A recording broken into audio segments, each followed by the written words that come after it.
He's dancing, he's got his hammer, and we got Chris Pratt and crew for Guardians of the Galaxy.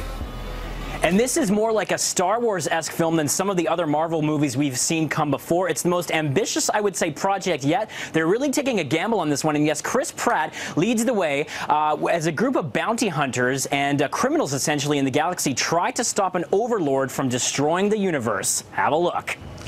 I have a plan. You've got a plan. Yes.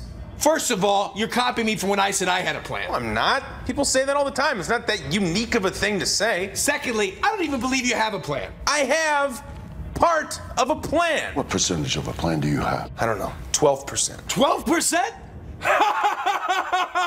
That's a fake laugh. It's real! Drax, a.k.a. the Destroyer. Since his wife and family were killed, he's been on a rampage across the galaxy in his search for vengeance.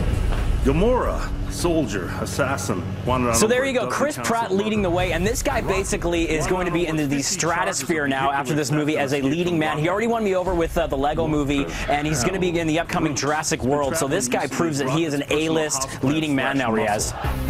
I'm not sure if you heard me. What does this franchise do that's different? Because we were saying that superhero movies, it seems like this has been saturated this summer. How does this franchise kind of separate itself?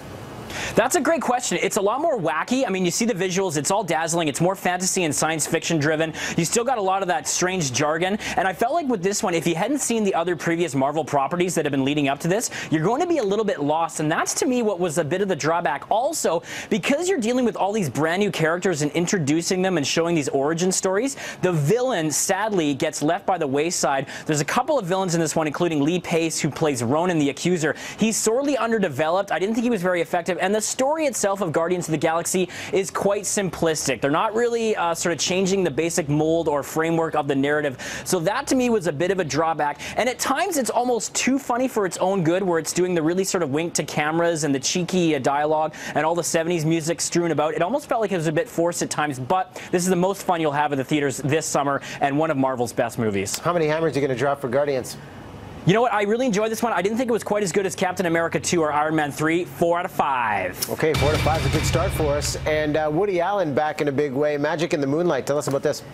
Yeah, this stars Colin Firth as a man who tries to debunk a clairvoyant played by Emma Stone, and he travels to France where she's helping out this family because she's claiming that she can communicate with their dead relatives, and it's a beautiful backdrop. It's set in the 20s. This one, though, is not one of Woody's best. I don't think it will be remembered as one of his sort of, classic titles. That being said, though, it is better than your average romantic comedy out there. It's got some beautiful cinematography from a great cinematographer by the name of Darius Conji.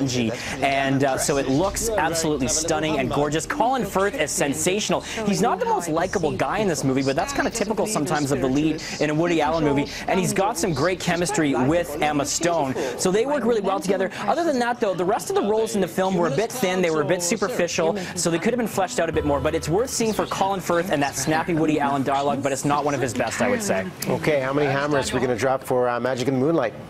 Going 3 out of 5 for that one. 3 out of 5, but two great choices, and Marvel back in a big way, obviously, with Guardians. Nice job, Thor.